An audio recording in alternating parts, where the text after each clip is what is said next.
来福还是旺财？守口如瓶的守平，他对我挺好。真是废物！守平啊，这里既然是个修炼世界，城中的纪先生是明月城，帮我跟雪儿撮合撮合。蛤蟆自有蛤蟆爱，撮合我俩当然是你的义务。你能不能借我一点周转一下？ Halo guys, balik lagi bersama Mimin from Zero. Di video kali ini Mimin bakalan kembali melanjutkan alur cerita Donghua berjudul Keyboard Immortal episode 11 dan 12 ya. Seperti biasa, sebelum masuk ke rekap ceritanya, buat kalian yang menonton video ini tapi belum subscribe, tolong di subscribe dulu ya guys. Dan jangan lupa nyalain lonceng biar nggak ketinggalan update terbaru dari channel From Zero. Playlist untuk Donghua ini juga udah tersedia bagi kalian-kalian yang baru aja bergabung dan belum nonton episode sebelumnya ya. Ya udah deh, nggak usah berlama-lama lagi, langsung saja kita ke rekap ceritanya guys.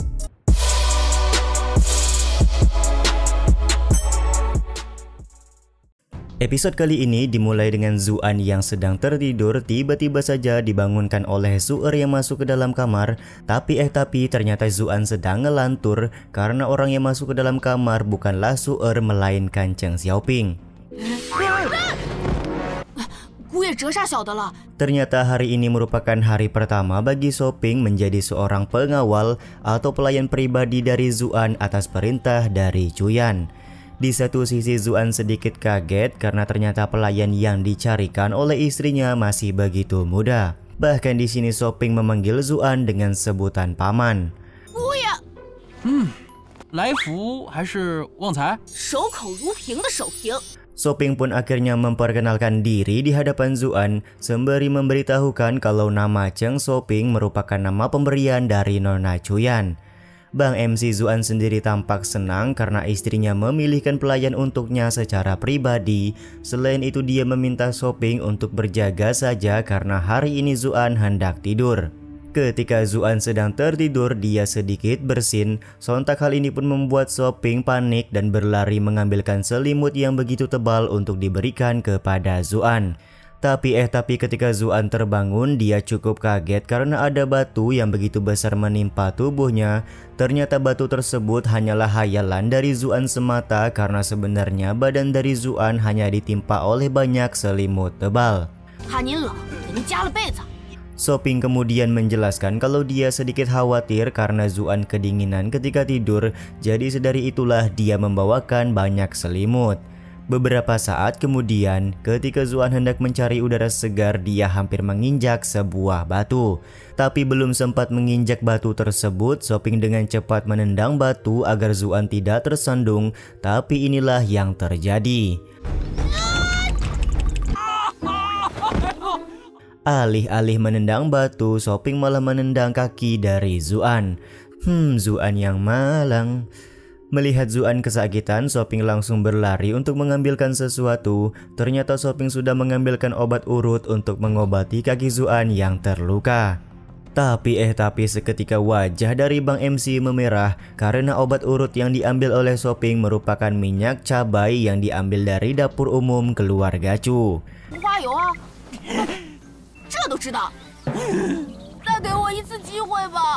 Beberapa saat kemudian, Xiaoping tampak meminta maaf kepada Zuan atas kesalahan yang sudah dia perbuat. Di satu sisi, Zuan sendiri bukannya malah menjadi tenang ketika mendapatkan pelayan, tapi malah dia menjadi stres sekarang ini. Untuk meredakan stres, Zuan kemudian meminta rokok kepada Xiaoping dengan memberikan kode benda berasap yang bisa meredakan stres. Di luar Nurul, Xiaoping malah mengambilkan 3 batang dupa untuk Zuan karena dia menganggap kalau 3 batang dupa bisa digunakan untuk berdoa dan menenangkan diri.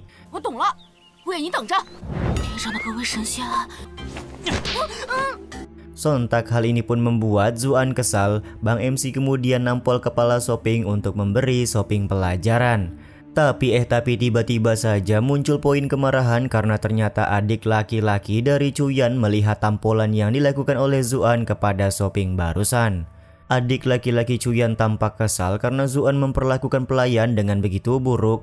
Akan tetapi di sini terlihat Xiaoping tidak mengakui kalau dia mendapatkan tampolan dari Zuan sebelumnya. Karena Xiaoping tidak mengaku, pada akhirnya adik laki-laki dari Chuyan pergi meninggalkan kediaman kamar dari Bang MC kita. 他对我挺好。真是废物！月到底跑哪儿去了？ Beberapa saat kemudian, Shopping sedang mencari-cari kemanakah Zuan pergi dan betapa kagetnya Shopping ketika melihat Zuan sedang memohon sesuatu dengan memeluk betis dari Nona Chu Haitai.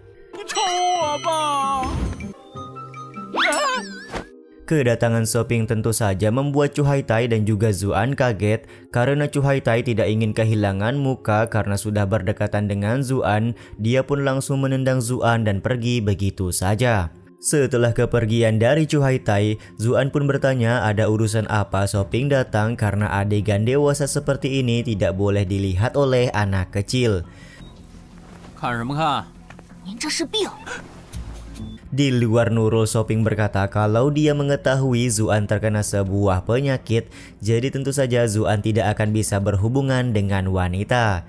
Selain itu, Shopping juga mempunyai anggota keluarga yang sakit seperti Zuan, jadi dia bisa memahami apa yang dirasakan oleh Bang MC pada saat ini.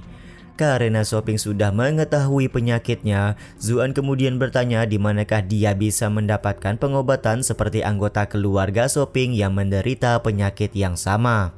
Shopping pun menyebutkan ada seorang tabib terkenal di kota Mingyu yang bisa menolong Zuan. Pada hari ini, Shopping bersedia mengantar Zuan untuk pergi menemui tabib tersebut. 寿平啊，这里竟然是个修炼世界。城中的纪先生是明月城。 Tapi Zuan begitu kaget ketika mengetahui penyakit yang diderita oleh keluarga Shopping adalah penyakit epilepsi. Tentu saja penyakit tersebut cukup berbeda dengan penyakit yang diderita oleh Zuan. 好的，姑爷，我带路。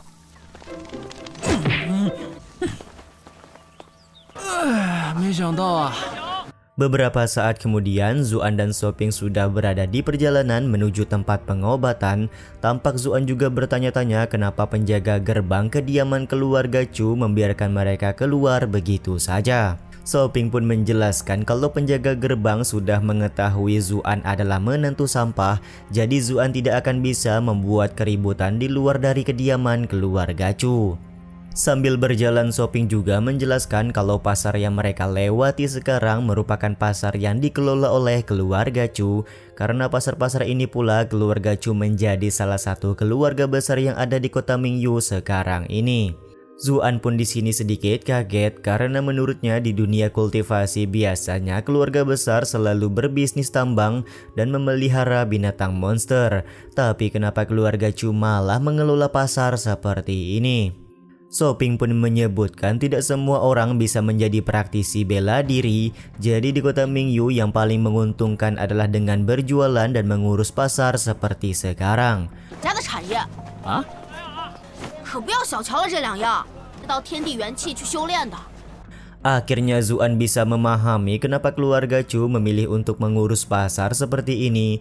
Di satu sisi, Bang MC bertanya di manakah Chuyan berada karena pada hari ini dia belum ada melihat istrinya. Shopping menyebutkan kalau Chuyan sedang pergi keluar dan di luar Nurul dia juga bertanya kabar dari Su'er kepada Zuan. 大小姐好像出去了，你知道雪儿吗？ Ternyata Shopping begitu menyukai dan mengidolakan Su'er si pelayan dari Nona Chuyan. Shopping juga meminta bantuan kepada Zuan agar dia bisa bertemu dengan Su'er secara pribadi. Anda adalah paman saya, tentu saja tugas Anda adalah untuk menyatukan kami, ucap Shopping sembari berharap kalau dia dan Su'er akan menikah di masa depan. 帮我跟雪儿撮合撮合，蛤蟆自有蛤蟆爱，撮合我俩当然是你的义务。 Beberapa saat kemudian, Zuan dan Shopping sudah sampai di kediaman tabib bernama Tuan Jiseng. Terlihat orang-orang begitu ramai di kediaman tabib Jiseng karena ingin berobat. Shopping sendiri sudah tidak heran dengan keramaian ini karena tabib Jiseng merupakan tabib terkenal, jadi orang-orang sangat ingin untuk berobat kepadanya. Ketika sedang mengintip sebenarnya apa yang sedang terjadi di hadapan mereka, di saat itu pula Zuan merasa sedikit yakin dengan tabib Jiseng karena tampilan wajahnya seperti Pak Tua yang mempunyai ilmu pengobatan.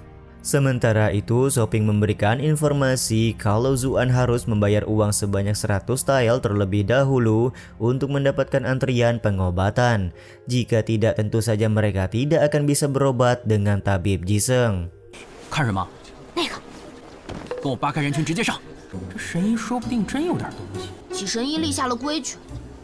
Sontak hal ini pun membuat Zuan sangat kaget karena ya begitulah Bang MC sama sekali tidak mempunyai uang sebanyak 100 tael yang dikatakan oleh Soping. Zuan kemudian memohon kepada Soping untuk meminjamkannya uang terlebih dahulu agar dia bisa berobat dengan tabib Jiseng. Tapi Soping menyebutkan kalau dia bukanlah orang kaya yang punya uang sebanyak itu. Di satu sisi Zuan nakut-nakutin Soping dengan berkata kalau dia akan menjual seorang pelayan demi bisa mendapatkan uang 100 tael. Sontak hal ini pun membuat Soping kaget karena ternyata Zuan berencana menjual dirinya untuk mendapatkan uang sebanyak itu. 你能不能借我一点周转一下？看我像有钱人吗？可以买卖仆人丫鬟的吗？ Kagetnya Soping karena ingin dijual oleh Zuan ini juga sekaligus menutup episode kali ini ya guys. Ya udah deh, sampai di sini dulu aja video kali ini. Mohon maaf jika masih banyak kekurangan dan kesalahan dalam penyampaian kata-kata ya. Terima kasih untuk kalian yang udah pada nonton dan jangan lupa subscribe serta nyalain loncengnya ya guys. Mimin selaku penulis narasi, tukang voice over dan tukang edit video pamit undur diri. Salam hangat, see you in the next video. Bye bye guys, see you next week.